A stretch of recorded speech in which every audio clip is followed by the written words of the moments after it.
আমার ছোটো ভাই হ্যাঁ ডিগ্রিতে পড়াশোনা করতেছে এবং কি পুলিশের মাঠে দাঁড়াইছিল এবং রাত্রের 12টায় আপনার বাইবাটিক্সে রিটেনেটিক্সে ব্যাপারটা বুঝতেছেন তো জামালপুর জেলা বাইবাটিক্সে রিটেনেটিক্সে রাত্রের 12টায় হ্যাঁ 13 লক্ষ টাকা দিতে পারলে চাকরি হতো নাহলে হয় নাই। তাহলে কী পড়াশোনার তাকে আজকে টাকা ছাড়া কোনো মূল্য না। আজকে আমি আরেকটা কথা বলতে চাই, কথা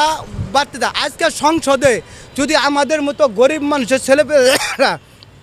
পড়ালেখা করে আজকে উচ্চ কর্মকর্তা হইতো তাহলে আজকে দেশের ভিতরে তো দুর্নীতি থাকতো না, সে গরিবের কষ্টটা বুঝতো। আমি যে দিন মজুরি পরিশ্রম করতেছি, আমি যে এটার পরিশ্রমের কী জিনিস এটা আমি বুঝতেছি, এটা বড় লোকের সন্তান বুঝবে না। কারণ এই আমার চাকরির বিষয়টা আমার ভাইয়ের চাকরির বিষয়টা বিভিন্ন জায়গায় অ্যাপ্লাই করলো, ঠিক আছে, অ্যাপ্লাই করার পরে এবং কি আপনি তার তো ছবি হন নাই দেখাইতে পারবো এবং সে ডিগ্রিতে পড়তেছে হ্যাঁ, নাম হইল আকাশ হ্যাঁ, এবং কি আপনি এখানে যদি 10,000 ছেলে তারা 10,000 ছেলের ভিতরে হ্যাঁ উনানে যদি একটা নিয়োগ দেন মানে চাকরির যোগ্যতা একটা পুলিশের চাকরি সে ইন্টার পাস করছে ডিগ্রিতে পড়ে সে চাকরির যোগ্য, পুলিশের চাকরি একটা সিপাহি কনস্টেবলের যোগ্য, সে জায়গায় যদি সে টিকা হাইরা যে মাঠে যারা যে অফিসার থাকে জেলা এসপি থাকে ডিসি সাহেব থাকে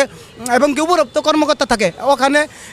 এমপি মন্ত্রীরাও ওখানে হাত ওখানে আমার শালা মনে করলেন আমরা একটা গর্ব করলাম যে 10,000 লোকের মতো বাছাই করে নিয়ে গেছে আমার শালাটা হ্যাঁ, রাত্রের 11টা বাজেও আমার শালা ছোটো ভাই আর কি, ঠিক আছে, ফোন দিলাম যে কী অবস্থা, কই ভিতরে আছে, আমাকে ধরে নিয়ে গেছে, নিয়ে দেয় সর্বোচ্চ টিকায় রাখলো রাতের 12টার দিকে। তখন বলতেছে যে এই সময় স্যার 13 লক্ষ টাকা দিতে হবে। সরকার ওখানে যারা নিয়োগপত্র ছিল এগুলো তো মেলা বিষয়, এগুলা যদি আমি ছোটো মানুষ বলতে যাই মেলা সমস্যা। আপনি দেখেন আমি এইটুকুই বলতে চাই বাংলাদেশ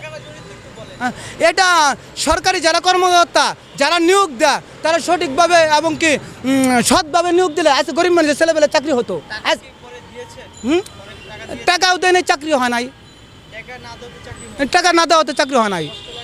অবশ্যই কষ্ট লাগছে, তো অবশ্যই কষ্ট লাগছে। তখন মনে হয়েছে যে এই ডিপার্টমেন্টে এবং কি এখানে যারা নিয়োগ দিছে তাদের আমি মনে মনে একটা কষ্ট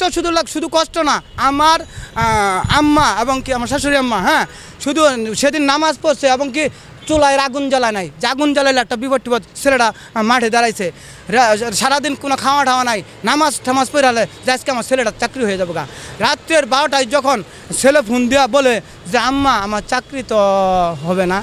মানে বাইরে হওয়ার আগে কেন যে আরেকজনের 13 লক্ষ টাকা দেয় চাকরিটা নিয়ে নিল, তাহলে ওখানে শিক্ষার কী মূল্যটা হইলো আমার দেখান, কী মূল্যটা হলো শিক্ষা। এই যে আজকে আরেকটা কথা বলতে চাই, এই যে আজকে যে কথাটি বললাম আজকে দেখেন দেশের ভিতরে বিভিন্ন ডিপার্টমেন্টে বাম পাশে সচিবালয় আছে, এই যে আমার বাম পাশে সচিবালয়, ডান পাশে পররাষ্ট্র মন্ত্রণালয় হ্যাঁ, যে সামনে হাইকোর্ট হ্যাঁ, আমি এই যে আমি কর্মটা আমার ছোটো দেখতেও আমার বিভিন্ন বিষয়ে অভিজ্ঞতা আছে, কারণ আমি ভুক্তভোগী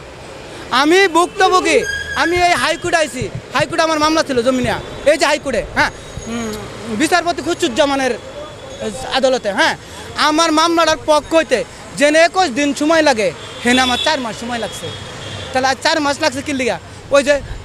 আইনি যে অ্যাডভোকেট সেই অ্যাডভোকেট গাফিলতি করছে, নিরহ মানুষ মনে হচ্ছে কিছু বুঝে না, এরকম করে ঘুরা হেরা পরে সেই মামলা আমি ডিসেম্বরের 12 তারিখে রায় পাইছি। তাহলে আজকে দেশের যে পরিস্থিতি হ্যাঁ, আপনার নিজস্ব ভাই ব্রাদা এবং আপনার চাচা আপনার মামু খালু যদি থাকে তাহলে চাকরি হবে, আর নইলে চাকরি হবে না। আর একটা কথা বলতে চাই, যারা দেশের উচ্চ পদের কর্মকর্তা তারা দুর্নীতি করলে কোনো সমস্যা নেই। আজকে একজন রিক্সা শ্রমিক দুর্নীতি করুক না, তার কেন ধরে উঠাবো বাবু, অথচ কী বলবো এই দেশে দুর্নীতি শেষ নাই। আজকে দেখেন এই যে বংশালেতে ফাঁড়িতে আমরা টিভিতে দেখলাম একজন পুলিশের হেফাজতে একজন আরমান নামে একটা লোক মারা গেল হ্যাঁ, ওখানে ডাইকা নিয়ে এলো, ডাইকা নিয়ে তার স্ত্রীর কাছে দাবি করলো 1 লক্ষ টাকা। আপনারা দেখছেন না এটা 1 লক্ষ টাকা দাবি করলো। স্ত্রী বললো যে আমার স্বামী কোনো অপরাধ করে নাই, ওই স্বামীকে নির্যাতন করে পুলিশের হেফাজতে মারা গেল ফাঁড়িতে হ্যাঁ। আজকে পরে লাস্টে দিয়ে বললো কি যে আমাদের খুশি করতে হবে, এটা কি বাংলাদেশের জনগণ বুঝে না? কোন আপনি আমি অপরাধ করলে এটা পুরাটা তুলে ধরবো, যদি আইনের লোক অপরাধ করে এটা ধরে নাকি লেগে দেন, উচ্চ পদের লোক যারা আছে এটা দামা চাপা দিয়ে দেয়, কিন্তু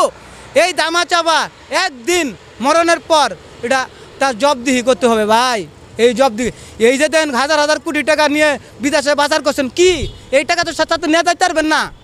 আপনি কবরে নিয়ে যাইতে পারবেন না। এই যে টাকাটা নিয়ে দেশের অভাব ফেলানো, জনগণের ক্ষতি। আজকে দেখেন আগে গরুর মাংস 700 টাকা আসলো, এখন বর্তমানে 750 টাকা 800 টাকা গরুর মাংস বিক্রি হইতেছে, 80 টাকা কেজি চাউল বিক্রি হইতেছে। আজকে 3 দিন ধরে আবার আলুর দাম আবার 10 টাকা কেজি বাড়ছে।